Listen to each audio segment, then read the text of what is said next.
கர்த்தருடைய நாமத்துக்கு மகிமை உண்டாவதாக. அன்பிற்குரியவர்களே, தேவனுக்கு பிரியமானவர்களே, இந்த நாளில் தேவன் என் மூலமாக உங்களுக்கும் எனக்கும் கொடுக்கும்படியாக ஒரு செய்தியை கொண்டு வந்திருக்கிறேன். இந்த செய்தி உங்களுக்கு மிகவும் பிரயோஜனமுள்ளதாகவும் மனதிலே நல்ல இருதயத்தை பலப்படுத்தக்கூடியதாகவும் உங்களுடைய விசுவாசம் வலுப்படும்படியாகவும் இருக்கும் என்று நான் நம்புகிறேன். அருமையானவர்களே, விசுவாசிக்கிறவர்களால் நடக்கும் அடையாளங்கள் என்ற தலைப்பிலே இன்றைக்கு நான் பேச இருக்கிறேன். விசுவாசிக்கிறவர்களால் நடக்கும் அடையாளங்கள். தேவனை ஏற்றுக்கொண்ட பிள்ளைகள் விசுவாசிகளாகிறார்கள். இந்த விசுவாசிகள் சீஷர்களாக மாற்றப்படுகிறார்கள். அப்படிப்பட்ட சீஷர்களுக்கு இயேசு கிறிஸ்து தான் உயிர்த்தெழுந்த பிறகு அவர்களுக்கு காட்சியளித்து அந்த இடத்திலே அவர்களுக்கு சில அறிவுரைகளை சொல்லி அவர்களை சுவிசேஷ ஊழியத்திற்காக அனுப்புகிறார். அப்படி அனுப்புகின்ற பொழுது அவர் என்ன பண்றார் ஆண்டவர் அப்படின்னா, மார்க்கு 16ஆம் அதிகாரத்திலே 14 முதல் 18 வசனங்கள் வரை 14 முதல் 18 வசனங்கள் வரை உள்ளதை நாம் முதலில் இந்த வசனங்களை வாசிக்கிறேன். நீங்களும் இதை குறித்து வைத்துக்கொண்டு வேதத்தை எடுத்து நீங்கள் வாசித்து பாருங்கள். அதன் பின்பு 11 போஜன பந்தி இருக்கையில் அவர்களுக்கு அவர் தரிசனமாகி உயிர்த்தெழுந்திருந்த தம்மை கண்டவர்களை அவர்கள் நம்பாமற் போகிறது நிமித்தம் அவருடைய அவிசுவாசத்தை குறித்தும் இருதய கடினத்தை குறித்தும் அவர்களை கடிந்து கொண்டார். ஆண்டவருக்கு பார்த்தீங்கன்னா அவரை விசுவாசிக்கணும். அவர் வந்து நிற்கிறாரு, ஆனால் எல்லோருக்கும் என்ன இது அப்படின்னு ஒரு மாதிரி திகைச்சு போறாங்க. அவர் தேவனாகிய கர்த்தர் என்பது அவர்களுக்கு தெரியும். அவரால் கூடாத காரியம் ஒன்றும் இல்லை என்பது தெரியும். அவர் வானத்தில் இருப்பார், பூமியில் இருப்பார், எங்கு வேண்டுமானாலும் கடலில் மீது கூட அவர் நடப்பார் என்பதை எல்லாம் அறிந்தவர்கள். ஆனால் அவர் வந்து நின்றதும் மரித்தாரே, இவர் எப்படி வந்தாரு, நம் மத்தியில் இருக்காரு அப்படின்னும் போது அவர்கள் ஒரு விதமான ஒரு அவிசுவாசத்தில் இருந்தார்கள். அதனால ஆண்டவராகிய இயேசு கிறிஸ்து அவர்களை பார்த்து கடிந்து கொள்ளுகிறார்.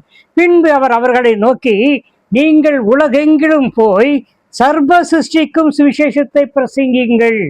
அருமையானவர்களே, இங்கே ஒரு மிகப்பெரிய ஒரு சத்தியம் இருக்கிறது. இந்த சத்தியத்தை நீங்கள் எல்லோருமே புரிந்து வைத்துக் கொள்ள வேண்டும், தெரிந்து வைத்துக் கொள்ள வேண்டும். நான் சமீபத்திலே ஒரு ஆய்வை மேற்கொண்டேன். அந்த ஆய்வை மேற்கொள்ளுகின்ற பொழுது பார்த்தீர்கள் என்று சொன்னால், இன்றைக்கு இருக்கிற ஜனத்தொகையில், உலகத்திலே இருக்கிற ஜனத்தொகையிலே 50% தான் இயேசுவை அறிந்திருக்கிறார்கள். மீதி 50%க்கு சுவிசேஷம் போய் சேரவில்லை. ஆனால் ஆண்டவர் இங்கே என்ன சொல்லுகிறார் என்று சொன்னால், அவர் சர்வ சிருஷ்டிக்கும் சுவிசேஷத்தை பிரசங்கிங்கள், விசுவாசம் உள்ளவனாகி ஞானஸ்தானம் பெற்றவன் ரட்சிக்கப்படுவான், விசுவாசியாதவனோ ஆக்கினைக்குள்ளாக தீர்க்கப்படுவான். நம்முடைய கடமை சுவிசேஷத்தை அறிவிக்கணும். அவன் ஏற்றுக்கொள்றானா இல்லையா என்பது செகண்டரி. அப்படி ஏற்றுக்கொள்கிறவன் ரட்சிக்கப்படுவான், ஏற்றுக்கொள்ளாதவன் ஆக்கினைக்குள்ளாக தீர்க்கப்படுவான். விசுவாசிக்கிறவனாக ஆகக்கூடிய அந்த அடையாளங்கள் என்ன? சீஷர்கள் ஆகிட்டோம். இப்ப இந்த சீஷர்கள் செய்யக்கூடிய அடையாளங்கள் என்ன என்று சொன்னால், என் நாமத்தினாலே பிசாசுகளை துரத்துவார்கள், நவமான பாஷைகளை பேசுவார்கள், சர்ப்பங்களை எடுப்பார்கள், சாவுக்கு ஏதுவான யாதொன்றை குடித்தாலும் அவர்களை அது சேதப்படுத்தாது, வியாதியஸ்தர் மேல் கைகளை வைப்பார்கள், அப்பொழுது அவர்கள் சொஸ்தமடைவார்கள் என்று ஆண்டவராகிய இயேசு கிறிஸ்து சொல்லி அவர்களை அனுப்புகிறார். அருமையானவர்களே, இது இயேசு கிறிஸ்து உயிர்த்தெழுந்த பின்னால் தன்னுடைய சீஷர்களுக்கு முன்பாக தரிசனமாகி அங்கே அந்த சீஷர்களை உலகெங்கிலும் போய் நீங்கள் சர்வ சிருஷ்டிக்கும் நீங்க போய் சுவிசேஷத்தை அறிவிச்சு ஞானஸ்தானம் கொடுத்து நீங்க என்ன பண்றீங்க, அவனை சீஷராக்குங்க. விசுவாசியாவே இங்க வந்து சபையில போட்டு அமுக்கி வச்சிட்டு இருக்காத, அவனை சீஷனாக்கி அவன் பல இடங்களுக்கு போய் சுவிசேஷத்தை அறிவிக்கணும், அவன் என்னுடைய நாமத்தை பிரசாபிக்கும்படியாக போய் பிரசங்கம் செய்யணும். அப்படின்னு சொல்லியிருக்க நம்ம பார்த்தீங்கன்னா இங்கே அநேக இது ஸ்தாபனங்களிலும் சரி, தனிப்பட்ட ஊழியங்களிலும் சரி, அவர்களோடு இருக்கிற அந்த விசுவாசிகளாக வைப்பாங்களே தவிர அவங்க வந்து சீஷராக மாட்டாங்க. ஆனால் ஆண்டவருடைய கட்டளை அவருடைய சீஷராக்கணும். சீஷராக்கினாதான் அவன் வெளியே போய் இது பண்ணுவான். அப்படிதான் பார்த்தீங்கன்னா இந்த கடந்த ஒரு 19ஆம் நூற்றாண்டிலே நம்முடைய இந்தியாவிலே சீக்கிய மதத்திலே சேர்ந்த ஒருவர், சீக்கிய மதம் நல்ல ஒரு பெரிய வந்துட்டு பார்த்தீங்கன்னா கோட்டீஸ்வரர், அந்த காலத்திலேயே கோட்டீஸ்வரர், நல்லா படித்த மனுஷன். அவர் வந்து பார்த்தீங்கன்னா ஆண்டவரை முதலாவது தூஷிக்கிறார். பைபிள்லாம் வந்து கல்லூரி நாட்களிலே யாராவது கிறிஸ்டின்ஸ் வந்து பைபிள் கொடுத்தா எல்லாத்தையும் கிழிச்சு அவர் வந்து எரிச்சிடுவார். அப்படியே ஒரு இதை போட்டு வந்து மண்ணெண்ணெயை ஊற்றியோ பெட்ரோல் ஊற்றியோ கொளுத்தி போடுவார். அப்படிப்பட்ட ஒரு கடின மனம் உள்ள மனுஷன். அப்படிப்பட்ட மனுஷன் ஒரு நாள் தேவனை தரிசிக்கிறார். தேவனுடைய உண்மையான தெய்வம் இயேசுவே என்பதை அறிந்த பிறகு அவரால் சும்மா இருக்க முடியல. அவர் என்ன பண்றாரு, சுவிசேஷத்தை அறிவிக்கும்படியாக கிளம்பி போறார். கிளம்பி போய் என்ன பண்றாருன்னா வீட்டில் போய் சொல்றார், நான் இந்த மாதிரி ஆண்டவரை ஏற்றுக்கொண்டேன், இனிமே நான் சும்மா இருக்க முடியாது அப்படின்னு பைக்கு ஒரு மாட்டிக்கிறாரு, பைபிளை வச்சுக்கிறாரு, எல்லாத்தையும் வச்சுக்கிட்டு நான் ஊராக போயிட்டு ஆண்டவருடைய நாமத்தை குறித்து, அன்பை குறித்து, பாவத்தை கண்டித்துணர்த்தி நான் வந்து சுவிசேஷத்தை அறிவிக்கணும், நான் கிளம்புறேன். அப்போ வீட்டில் உள்ளவங்களுக்கு எதிர்ப்பு. நாம சீக்கிய மதத்தை சேர்ந்தவங்க, நமக்கு வந்து நான் கேட்டால் அந்த கிறிஸ்தவ மதத்தை பற்றியோ இயேசுநாதரை பற்றியோ கவலை இல்லை, நீ அதனால வந்து அப்படிலாம் போகக்கூடாது, இல்லை நான் போய் தான் தீர்வேன்ற.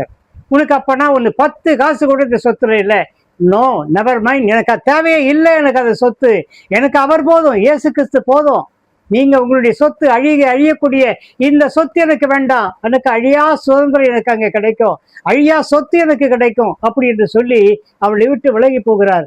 விலகி போகின்ற பொழுது பார்த்தீங்கன்னா, சரிப்பா நீ இவ்வளவு தூரம் நீ வைராக்கியமா இருக்கிற, கடைசியா ஒன்று செய், என்ன சொல்லுங்க அப்படின்னும் போது அவனுடைய அண்ணன் மனைவி அண்ணியார் என்ன பண்றாங்க அப்படின்னா, பா நீ இன்னைக்கு இதோட வந்துட்டு நீ எப்போ வருவ தெரியாது, அதனால வந்து பார்த்தீங்கன்னா என்கிட்ட வந்து நான் 2 சப்பாத்தி செஞ்சு கொடுக்குறேன், அந்த சப்பாத்தியை சாப்பிட்டுட்டு தால் இருக்கு, என்ன இருக்கோ அதுக்கான சைட் டிஷ் இருக்கு, நீ சாப்பிட்டுட்டு அதுக்கப்புறம் நீ கிளம்பிப்போ, அப்போ எனக்கு மனசு திருப்தியா இருக்கும்னு சொல்றாங்க.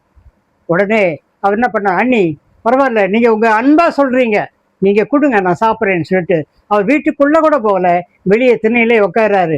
உட்காந்து என்ன பண்றாருன்னா அந்த 2 அவங்க கொடுத்த அந்த சப்பாத்தியை சாப்பிட்றாரு. சாப்பிட்டுட்டு அவர் கிளம்புறாரு. சரி நான் வரேன், எல்லாருக்கும் எல்லாம் கர்த்தர் உங்களை ஆசீர்வதிப்பான்னு சொல்லிட்டு அவர் கிளம்புறாரு. கிளம்பி ஒரு 100 மீட்டர் தூரம் கூட இருக்காது. போகும்போது என்னன்னு கேட்டா திடீர்னு அவருக்கு வந்து ஒரு மாதிரி கிருகிருன்னு தலை சுத்துது, மயக்கம் வருது, வாமிட் வர மாதிரி இருக்கு, கீழே தள்ளுது, என்ன பண்றதுன்னு தெரியல, அப்படியே தள்ளாடிட்டு என்ன தெரியலையே நல்லா தானே வந்தோம் அப்படின்னு கிளம்பிட்டே இருக்கிறாரு. கொஞ்சம் தூரம் போனதுக்கு அப்புறம் அவருடைய நண்பர், அவர் ஒரு பாஸ்டர், அவர் ஒரு போதகர், அவர்கிட்ட அவருடைய கேட்ல போய் நின்று என்ன பண்றாருன்னா வந்து அவர் பெயரை சொல்லி அந்த பாஸ்டர் சொல்லி பாஸ்டர் அப்படின்னதோ அவங்க வந்துட்டு அவரும் பாஸ்டரும் பாஸ்டருடைய மனைவி 2 பேரும் வெளியே ஐயோ சுந்தர் என்ன சுந்தர் என்னாச்சு அப்படின் போது வந்துட்டு நன்கா அப்படியே சாஞ்சிருக்காரு. அவர் அப்படியே கைத்தாங்களா கூட்டு போய் வீட்டுக்குள்ளார உட்கார வச்சு என்ன சுந்தர் என்னாச்சு அப்படின்னு அவர் அப்படியே படுத்துடுறாரு. படுத்து அவர் மயக்க நிலையில போயிடுறாரு. உடனே என்ன பண்றாருன்னா அந்த பாஸ்டர் பக்கத்துல இருக்கிற ஒரு டாக்டரை போய் கூப்பிட்டு வர்றாரு. கூப்பிட்டு வந்து என் நண்பன் வந்துட்டு நல்ல ஒரு இது இப்போதான் ஆண்டவரை ஏற்றுக்கிட்டு நல்லா ஊழியம் பண்ண போறான், அவனுக்கு வந்து ஆனால் இப்படி ஆயிப்போச்சியா, திடீர்னு வந்துட்டு இது மயக்கம் போட்டு விழுந்துட்டான், இதை வந்து நான் இது பண்றேன் அப்படின்னு அவர் வந்து பார்த்தார். டாக்டர் வந்து பார்த்தாரு. டாக்டர் வந்து பார்த்ததோ என்னாச்சு அப்படின்னா பார்த்தாரு, பல்செல்லாம் பார்த்தாரு. இல்லை நாளை காலையில ஒரு 10 மணிக்குள்ள வந்து நீங்க தகவல் சொல்லி அனுப்புங்க, நாளை காலையில் 10 மணிக்குள்ள இவன் இறந்துருவாரு அப்படின்னு சொல்லிட்டு இவங்களுக்கு ரொம்ப கவலை. இரவெல்லாம் முடிச்சுட்டு இருக்காங்க. இவரோ அந்த வார்த்தையை கேட்டார் இல்லையா, டாக்டர் சொன்ன வார்த்தை, இன்னைக்கு இறந்துருவார் அவரு, நாளை காலையில் 10 மணிக்கு நான் வரேன், வந்து பார்க்குறேன், பார்த்துட்டு உங்களுக்கு டெத் சர்டிஃபிகேட் கொடுக்குறேன்ற மாதிரி சொல்லிட்டு போறார். ஆனால் என்ன நடக்குது அப்படின்னு கேட்டா, இரவெல்லாம் இந்த இவங்களோட பாஸ்டரோட ஒய்ஃப் 2 பேரும் இவரை கவனிச்சுட்டு இருக்காங்க. போய் அப்பப்போ சுந்தர்ன்றாங்க, ஒன்றும் உணர்வு இல்லை, அப்படியே படுத்திருக்காரு. அவங்களும் வந்து நல்லா முடிச்சுட்டே இருக்கிறாங்க. அதுக்கப்புறம் காலையில் வந்து பார்த்தீங்கன்னா வந்து 10 மணிக்கு டாக்டர் வர்றாரு. டாக்டர் வந்து படுத்துருக்குமானா அவர் டாக்டர் சொல்லிட்டு போகும்போது இவருக்கு ஒரு நினைவு வருது. என்ன வருது அப்படின்னு கேட்டிங்கன்னா, இந்த வசனம் வந்து அவருக்கு வந்து நினைவில் வருது. என்ன வருது இந்த வசனம், இந்த 17-18, அதாவது வந்து மார்க் 16ல் 17-18 வந்து பார்த்தீங்கன்னா, சர்ப்பங்களை எடுப்பார்கள், சாவுக்கு ஏதுவான யாதொன்றை குடித்தாலும் அதை சேதப்படுத்தாது, வியாதியஸ்தர் மேல் கைகளை வைப்பார்கள், அப்பொழுது அவர்கள் சுத்தமடைவார்கள். டாக்டர் சொல்லிட்டார். என்ன சொல்லிட்டார் அப்படின்னா, இது சாப்பிட்ட சாப்பாட்டுல வந்து விஷம் இருந்தது, அந்த விஷம் கடுமையான விஷம், அதனால இவர் பிழைக்க மாட்டார்னு சொல்லிட்டு போயிட்டார். அப்போ இவர் நினைக்கணும், ஐயா அப்படி கிடையாது, சாவுக்கு ஏதுவான யாதொன்றை குடித்தால் எனக்கு ஒன்றும் சேதப்படுத்தாது நீங்க ஆண்டவர் சொல்லியிருக்காரு, அப்படி இருக்கும்போது எனக்கு ஒன்றும் ஆகாது எனக்கு அப்படின்னு தைரியமா உள்ளுக்குள்ளே கேட்டு ஜபிச்சுக்கிறார்.